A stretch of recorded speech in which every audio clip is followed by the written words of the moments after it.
മഞ്ഞിൽ വിരിഞ്ഞ പൂവിൻ്റെ പുതുപുത്തൻ വിശേഷങ്ങളിലേക്ക് എല്ലാവർക്കും സ്വാഗതം. ഇനി നീ ഇവിടെ നിൽക്കേണ്ട യാതൊരു ആവശ്യവുമില്ല. എത്രയും പെട്ടെന്ന് ഇവിടുന്ന് ഇറങ്ങിക്കോണം എന്നൊക്കെ മല്ലികാമ പ്രതിഭയോടായിട്ട് പറയുമ്പോൾ, ഇറങ്ങിയില്ലെങ്കിൽ നീ എന്ത് ചെയ്യുന്നു പറഞ്ഞ് ഭീഷണിപ്പെടുത്തുന്നതും മല്ലികാമ പ്രതിഭയുടെ നേർക്ക് വന്ന് കുനിയുന്നതും പ്രതിഭ പേടിച്ച് പുറകിലോട്ട് നീങ്ങി നിൽക്കുകയാണ് കേട്ടോ. അപ്പോൾ മല്ലികാമ പറയുന്നുണ്ട്, ഇത്രയേ ഉള്ളൂ, അതുകൊണ്ട് പോവാൻ നോക്കുമെന്ന് പറയുമ്പോൾ, സൗകര്യമില്ല, സുഖയെ രാധാമണിയെ നീ എങ്ങോട്ടാ മാറ്റിയത്? ഭീഷണി അവരുടെ അടുത്ത് നടക്കും, എൻ്റെ അടുത്ത് നടക്കില്ല എന്ന് പ്രതിഭ പറയുന്നതും പ്രതിഭയുടെ സാരിൽ കുത്തിപ്പിടിച്ച് കൊണ്ടുപോയി മുറ്റത്തേക്ക് പിടിച്ച് തള്ളുകയാണ് കേട്ടോ മല്ലികാമ. എന്നിട്ട് പറയുന്നുണ്ട്, ഇറങ്ങിക്കോണം ഇവിടുന്ന്. മല്ലിക ഭീഷണിപ്പെടുത്താറില്ല, പ്രവർത്തിക്കാറേ ഉള്ളൂ എന്ന് പറയുന്നുണ്ട്. അപ്പോൾ നീ വിവരം അറിയുന്ന പ്രതിഭ പറയുമ്പോൾ, നിനക്ക് എന്ത് വേണമെങ്കിലും ചെയ്യാം. ആറ്റം ബോംബ് എന്ന് പറഞ്ഞ് നീ കൊണ്ടു നടക്കുന്ന സാധനമില്ലേ, അത് നിനക്ക് പൊട്ടിക്കാം. തുടർന്നുണ്ടാകുന്ന എല്ലാ തിരിച്ചടികളും നേരിടാൻ നീ തയ്യാറായിരിക്കണമെന്ന് മാത്രം എന്നൊക്കെ പറയുന്നുണ്ട് കേട്ടോ മല്ലികാമ. അപ്പോൾ ഇനി ഞാൻ ഈ വീട്ടിൽ താമസിക്കാൻ പാടില്ല അല്ലേന്ന് ചോദിക്കുമ്പോൾ, പാടില്ല എന്ന് പറയുമ്പോൾ, ഉറപ്പാണോ, തീരുമാനം മാറില്ലല്ലോ എന്നൊക്കെ പ്രതിഭ വീണ്ടും ചോദിക്കുന്നതും, ഉറപ്പാണ്, മാറില്ല എന്ന് തന്നെ പറയുന്നുണ്ട് കേട്ടോ മല്ലികാമ. അപ്പോൾ ഉടനെ തന്നെ പ്രതിഭ അകത്തേക്ക് കയറാൻ നോക്കുന്നതും മല്ലികാമ തടയാണ് കേട്ടോ.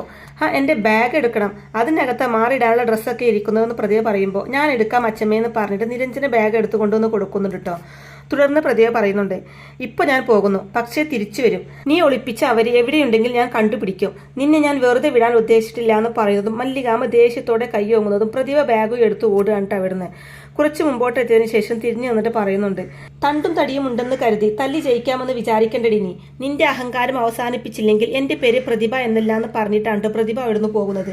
അതിനുശേഷം കാണിക്കുന്നത് പ്രതിഭ തേവരോടും ശിവദാസനോടുമായിട്ട് പറയുന്നുണ്ട്, എല്ലാം എൻ്റെ വരുതിക്ക് വരുന്ന പ്രതീക്ഷിച്ചിരിക്കുകയായിരുന്നു ഞാൻ. അപ്പോഴാണ് അവർ പറയാതെ പോയി കളഞ്ഞത്. ആ സുധയും രാധാമണിയും പറയുന്നതും അവർ പൊക്കോട്ടെ, അതിനെന്താന്ന് തിരിച്ചു ചോദിക്കുന്നുണ്ട് തേവര്. തേവരിത് എന്തറിഞ്ഞിട്ടാ സംസാരിക്കുന്നത്? മല്ലികക്കെതിരെ ഞാൻ പ്രയോഗിക്കാനിരുന്ന ആയുധമായിരുന്നു ആ സുധ എന്ന് പ്രതിഭ പറയുന്നതും, അത് മേഡത്തിനറിയാം, പക്ഷെ ഞങ്ങൾക്കറിയില്ലല്ലോ. എല്ലാം രഹസ്യമാക്കി വെക്കാനായിരുന്നു ഇത്തവണ മേഡം ശ്രമിച്ചതെന്ന് പറയുന്നുണ്ട് ശിവദാസൻ. അപ്പൊ പ്രതിഭ പറയുന്നുണ്ട്, അതിന് കാരണമുണ്ട് ശിവദാസ. എൻ്റെ ഉള്ളിൽ ഞാൻ കൊണ്ടു നടക്കുന്ന ആ രഹസ്യം മറ്റാരും അറിയാൻ പാടില്ലാത്ത ഒന്നായിരുന്നു എന്ന് പ്രതിഭ പറയുന്നതും, ശരി ശരി, അത് അങ്ങനെ തന്നെ ഇരുന്നോട്ടെ, ആരും അറിയണ്ട. ഇപ്പൊ ഞങ്ങൾ എന്താ ചെയ്യേണ്ടതെന്ന് ചോദിക്കുന്നുണ്ട് തേവര്. ഓടിപ്പോയ അവരെ എങ്ങനെയെങ്കിലും കണ്ടുപിടിച്ച് കൊണ്ടുവരണം, എനിക്ക് അവരെ തിരിച്ചു കിട്ടണം, എങ്കിലേ എനിക്ക് മല്ലികയോട് പ്രതികാരം ചെയ്യാൻ പറ്റൂന്ന് പറയുന്നുണ്ട് പ്രതിഭ.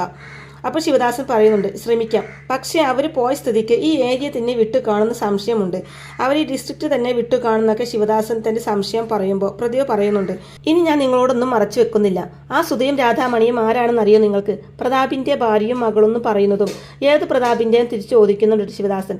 മല്ലിക പ്രതാപിന്റെ ഭർത്താവായിരുന്ന പ്രതാപാണെന്ന് പ്രതിഭ മറുപടി പറയുന്നതും, അതിന് അയാൾ മരിച്ചു പോയില്ലേന്ന് തിരിച്ചു ചോദിക്കുന്നുണ്ട് തേവര്. അല്ല, മരിച്ചോന്ന് വിശ്വസിപ്പിച്ച് മറ്റൊരു പേരിൽ അയാൾ മറ്റൊരു സ്ഥലത്ത് ജീവിക്കായിരുന്നു. ഇവിടുത്തെ പ്രതാപാണ് സുധയുടെ ജീവിതത്തിലെ രാമചന്ദ്രൻ എന്ന് പറഞ്ഞു കൊടുക്കുന്നുണ്ട് പ്രതിഭ. അത് കൊള്ളാലോ, ആൾ മാറാട്ടം. ഈ വിവരം മല്ലികക്ക് അറിയോന്ന് ശിവദാസൻ ചോദിക്കുന്നതും, അറിയാം, പക്ഷേ സുധക്കറിയില്ല. ഇനി അവളും അറിയണം, എല്ലാവരും അറിയണം, എങ്കിലേ മല്ലിക പാഠം പഠിക്കുമെന്ന് പറയുന്നുണ്ട് പ്രതിഭ. സുധ അറിഞ്ഞു കഴിഞ്ഞാൽ സ്വത്തിന്റെ കാര്യത്തിൽ തർക്കമുണ്ടാവില്ലേ എന്ന് ചോദിക്കുന്ന തേവരോട്, ഉണ്ടാവും, അതുണ്ടാക്കാനല്ലേ ഞാൻ നോക്കുന്നത്. സമ്മതം ചെലുത്തി പകുതി എസ്റ്റേറ്റ് എഴുതി വാങ്ങിക്കാനായിരുന്നു ഇത്രയും ദിവസം ഞാൻ നോക്കിയത്.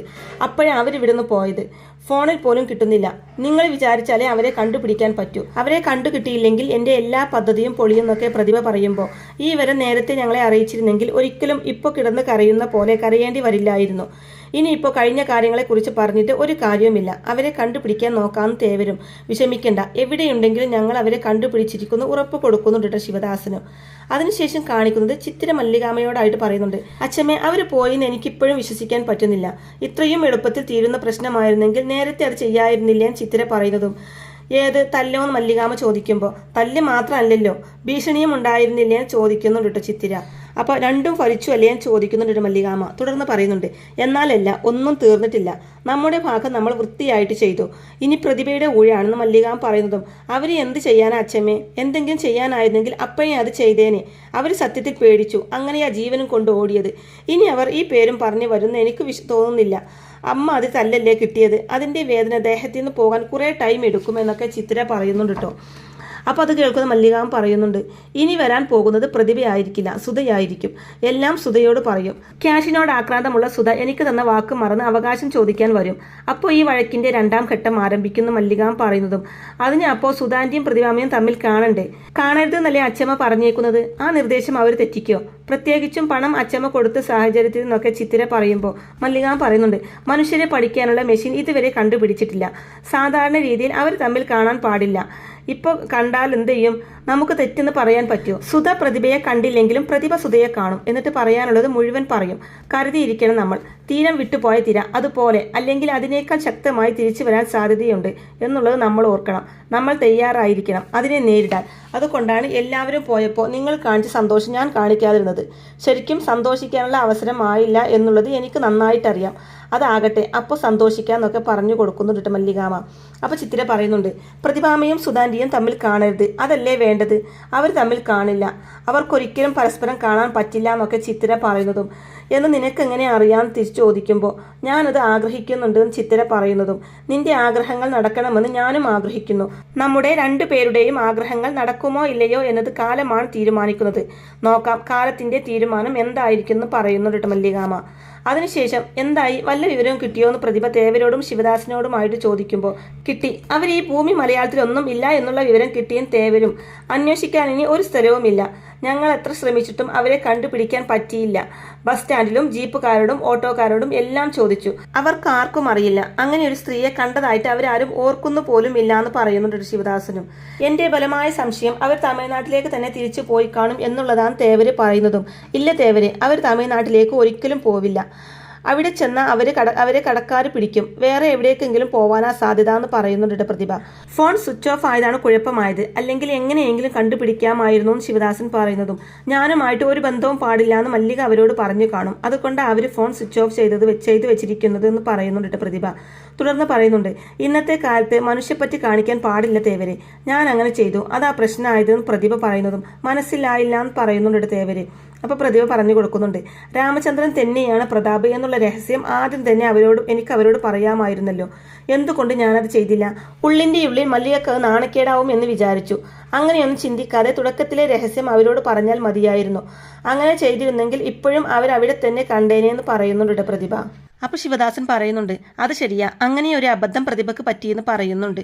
രക്ഷപ്പെടാൻ കിട്ടിയ അവസാനത്തെ കച്ചിത്തുരുമ്പായിരുന്നു തേവരെ, സുധിയും രാധാമണിയും. ഇന്നില്ലെങ്കിൽ നാളെ മല്ലിക വഴങ്ങുകയും ചെയ്യായിരുന്നു. 3 കോടി രൂപ, അതാ ഞാൻ ചോദിച്ചത്. 1 കോടി സുധക്ക്, ബാക്കി 2 കോടി എനിക്കും. ഒന്നും നടന്നില്ല. ഇനി അങ്ങോട്ടുള്ള ജീവിതത്തെക്കുറിച്ച് ഓർക്കുമ്പോഴാണ് പേടി തോന്നുന്നത്.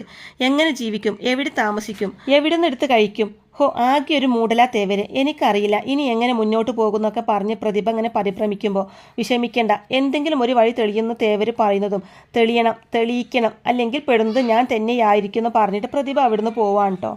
അതിനുശേഷം കാണിക്കുന്നത് പ്രതിഭ നായിക്കിനെ വിളിച്ചു വരുത്തുകയാണ് കേട്ടോ. നായിക്ക് വന്നിട്ട് പറയുന്നുണ്ട്, എൻ്റെ ഭാഗത്ത് നിന്ന് ഇനി ഒരു സഹായവും പ്രതീക്ഷിക്കേണ്ട. മേഡത്തെ സഹായിച്ച ഞാൻ ഈ അവസ്ഥയിലെത്തിയത് എന്ന് പറയുന്നുണ്ട് നായിക്ക് പ്രതിഭയോടായിട്ട്.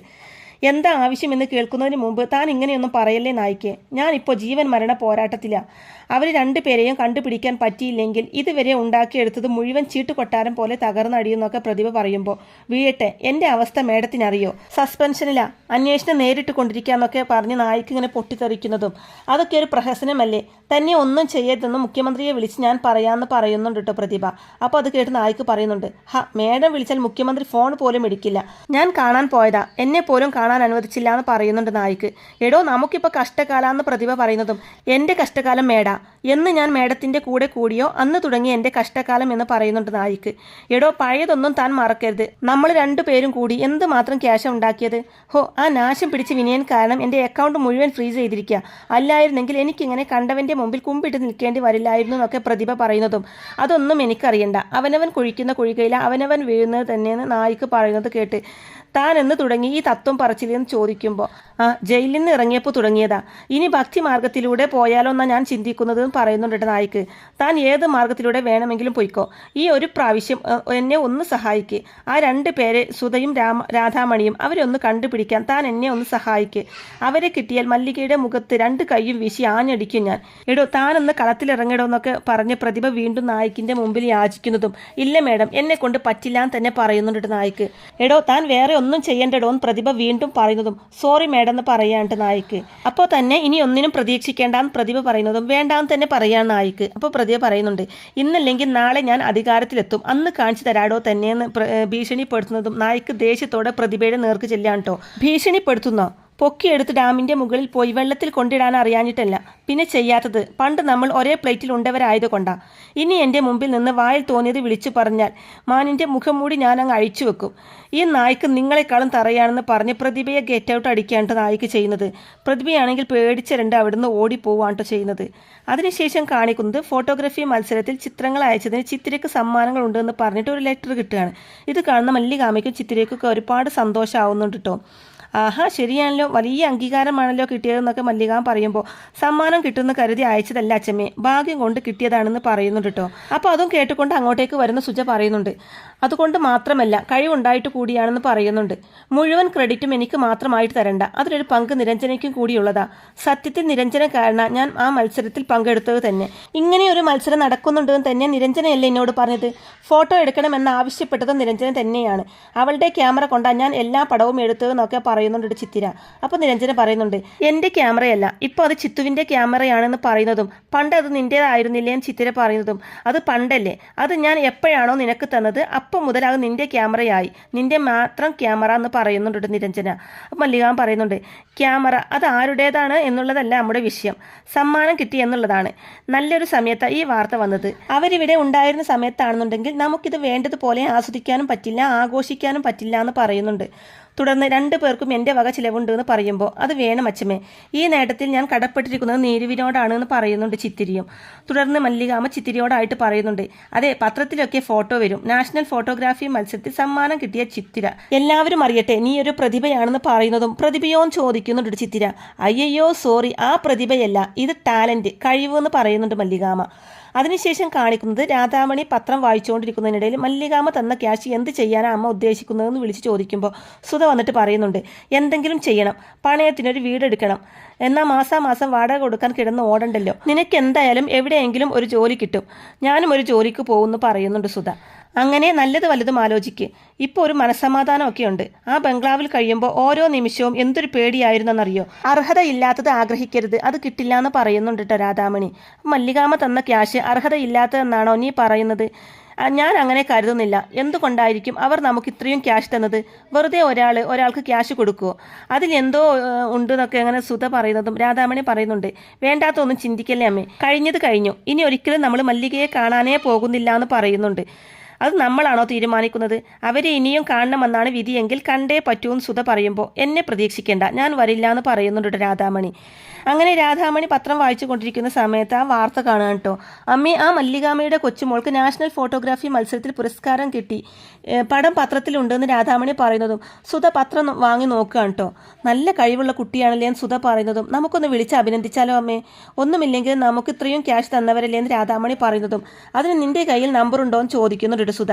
പറഞ്ഞ പോലെ തന്നെ നമ്പറില്ലല്ലോ അല്ലേ, ആ പ്രതിഭാമയുടെ നമ്പറുണ്ട്, അവരെ വിളിച്ച് ചോദിച്ചാലോ എന്ന് പറഞ്ഞിട്ട് രാധാമണി ഫോൺ എടുത്ത് പ്രതിഭയെ വിളിക്കുകയാണ് കേട്ടോ. അപ്പോൾ പ്രതിഭ കോൾ അറ്റൻഡ് ചെയ്യുന്നതും ഞാനാണ് രാധാമണി എന്ന് പറയുന്നുണ്ട് രാധാമണി. നീ ഇതെവിടുന്നാണ് വിളിക്കുന്നത് എന്ന് പ്രതിഭ ചോദിക്കുന്നതും കുറേ ദൂരെ നിന്നും പറയുന്നുണ്ട് രാധാമണി. ദൂരെ നിന്ന് പറയുമ്പോൾ സ്ഥലത്തിന് പേരില്ലേന്ന് ചോദിക്കുമ്പോൾ വൈക്കെന്ന് കള്ളം പറയുകയാണ് രാധാമണി. ഞാൻ വിളിച്ചത് ആ ചിത്തിരയുടെ നമ്പറിന് വേണ്ടിയിട്ടാണെന്ന് പറയുന്നുണ്ട് കേട്ടോ. എൻ്റെ പൊന്നുമോളെ, നിന്നെയും നിൻ്റെ അമ്മയെയും എത്ര ദിവസമായി എന്നറിയോ ഞാൻ അന്വേഷിക്കാൻ തുടങ്ങിയിട്ട്? താമസിക്കുന്ന അഡ്രസ്സ് പറ, ഞാൻ അങ്ങോട്ട് വരാമെന്ന് പ്രതിഭ പറയുന്നതും രാധാമണി കോള് കട്ട് ചെയ്യാൻ കേട്ടോ.